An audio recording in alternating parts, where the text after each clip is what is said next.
Hello guys, आइए pause and ponder के question number 6 से स्टार्ट करते हैं।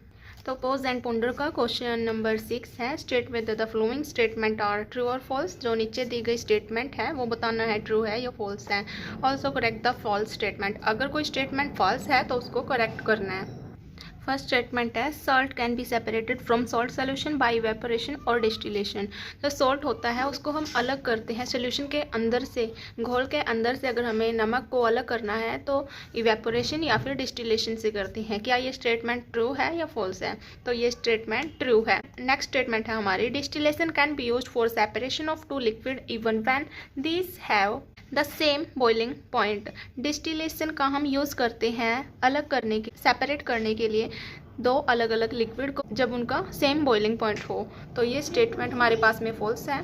जो स्टेटमेंट सेकंड है वो है फॉल्स। तो स्टेटमेंट सही स्टेटमेंट क्या होगी? Distillation can be separate two liquid. Distillation से दो लिक्विड सेपरेट किए जाते हैं having the same boiling point, जब उनका सेम बॉइलिंग पॉइंट हो। थर्ड पार्ट है, in paper chromatography the solvent level should be above the sample spot at the beginning of the experiment। Paper chromatography के अंदर जो सोलवेंट लेवल होता है वो हमेशा अबोव रहता है, ऊपर रहता है सैंपल स्पॉट के, जब एक्सपेरिमेंट की शुरुआत होती है। तो जो ये स्टेटमेंट है फॉल्स है, तो इसकी करेक्ट स्टेटमेंट देख लेते हैं।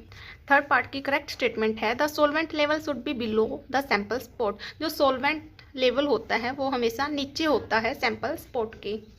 इसका फोर्थ पार्ट है, evaporation and crystallisation are the same process. Evaporation और क्रिस्टलाइजेशन सेम प्रोसेस है। तो ये स्टेटमेंट भी फॉल्स है। तो इसकी करेक्ट स्टेटमेंट देखते हैं।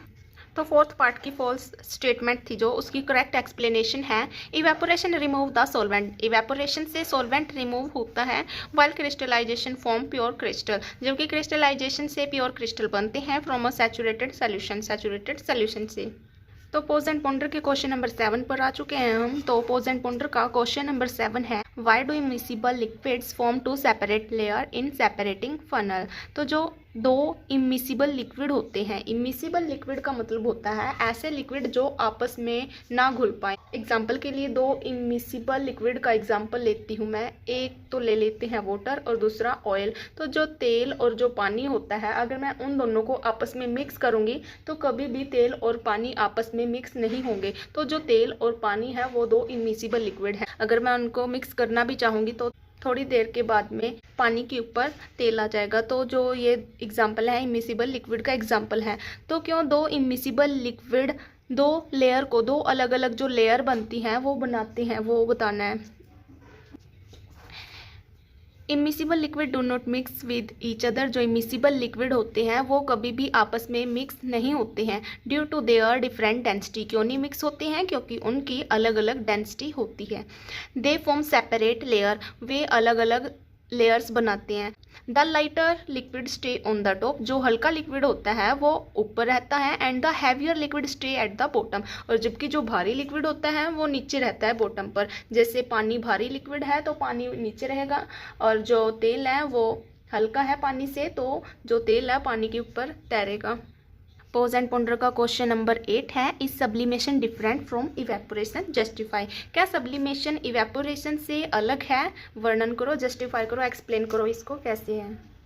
तो क्वेश्चन नंबर 8 का आंसर है yes, sublimation and evaporation are different. जो सब्लिमेशन और इवेपोरेशन होता है वो दोनों ही अलग अलग हैं। सब्लिमेशन और इवेपोरेशन कैसे दोनों अलग हैं वो देखते हैं। तो सब्लिमेशन में क्या होता है, a solid changes directly into vapour without becoming a liquid. तो सब्लिमेशन के अंदर जो सॉलिड होता है वो डायरेक्टली वेपर के अंदर चेंज होता है without becoming a liquid, liquid बने बिना। कहने का मतलब जो सॉलिड होता है वो लिक्विड में कन्वर्ट हुए बिना डायरेक्टली वेपर फॉर्म में चला जाता है। एग्जाम्पल के लिए कपूर होता है, जो कैम्फोर होता है, जब कपूर को आग के अंदर डालते हैं तो कपूर का लिक्विड नहीं बनता है। लिक्विड बने बिना कपूर डायरेक्टली गैसियस फॉर्म में चला जाता है, वेपर फॉर्म में चला जाता है।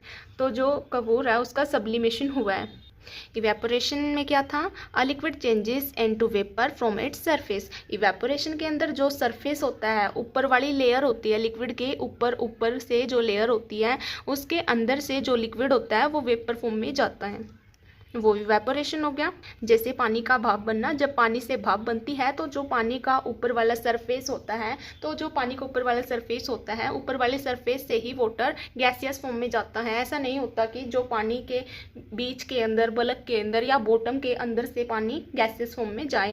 क्वेश्चन नंबर 9 है, clouds are made up of tiny water droplets और ice crystal floating in air. जो बादल होते हैं वो छोटी छोटी पानी की बूंदों से मिलकर बनते हैं और आइस से मिलकर, बर्फ से मिलकर बनते हैं, जो कि हवा के अंदर फ्लोट करते रहते हैं, तैरते रहते हैं। Based on what you know about solution, suspension and colloid, what type of mixture do you think cloud are and why. तुम्हारे अकॉर्डिंग बताना है कि जो बादल होते हैं, क्लाउड होते हैं, वो सोल्यूशन होता है, सस्पेंशन होता है या फिर कलॉइड होता है। तो आइए क्वेश्चन नंबर 9 का आंसर देख लेते हैं। क्वेश्चन नंबर 9 का आंसर है, क्लाउड आर क्लोइड्स। जो क्लाउड होते हैं वो क्लोइड होते हैं। क्लोइड का एग्जाम्पल है cloud. Because tiny water droplet और ice crystal remain dispersed in air. क्योंकि जो छोटी छोटी जो पानी की बूंदें होती हैं और जो बर्फ़ के क्रिस्टल होते हैं वो हमेशा हवा के अंदर डिस्पर्स रहते हैं and do not settle quickly, और आसानी से नीचे नहीं बैठते। जैसे एक भरे हुए पानी के गिलास के अंदर मैंने मिट्टी घोल दी तो मिट्टी शुरू में घुल जाएगी, लेकिन थोड़ी देर के लिए मैंने जैसे ही पानी को रख दिया तो जब मैं कुछ टाइम के बाद में उस पानी को देखूंगी तो जो मिट्टी होती है वो उसमें नीचे बैठ जाती है। लेकिन जो हवा के अंदर पानी की बूंदें होती हैं या फिर बर्फ़ के जो क्रिस्टल होते हैं वो ऐसे नीचे नहीं बैठते हैं, वो डिस्पर्स रहते हैं, उड़ते रहते हैं हवा के साथ में। इसलिए जो बादल होता है वो क्लोइड का एग्जाम्पल है। क्वेश्चन नंबर 10 है, why do cities with a lot of smoke and dust in air often look hazy. तो जो सिटी होती है, शहर होते हैं, उसमें बहुत ज़्यादा स्मोक होता है और डस्ट होती है, धुआं और धूल बहुत ज़्यादा होती है जो शहर की जो हवा होती है उसके अंदर, जिसके कारण हैज़ी दिखती है, जिसके कारण जो शहर है हैज़ी सा दिखाई देता है। तो शहर ऐसा क्यों दिखाई देता है वो कारण बताना है। तो क्वेश्चन नंबर 10 का आंसर है, smoke and dust particles scatter light in air.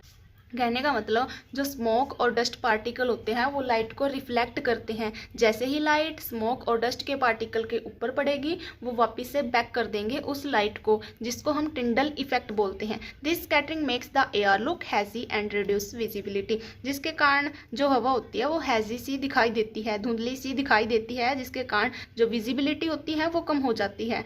ऐसी हवा के अंदर धुंधलापन सा आ जाता है, क्लियर दिखाई नहीं देता है। तो ओके गाइज, आज के लिए हम इतना ही करते हैं। कल से हम इसी चैप्टर 5 के, जिसका नाम है exploring mixture and their separation, इसके हम रिवाइज, रिफ्लेक्ट एंड रिफाइन के क्वेश्चन आंसर स्टार्ट करेंगे। तो रिवाइज, रिफ्लेक्ट एंड रिफाइन के क्वेश्चन आंसर को देखने के लिए कमेंट करें। तो okay guys, bye bye, see you in the next video.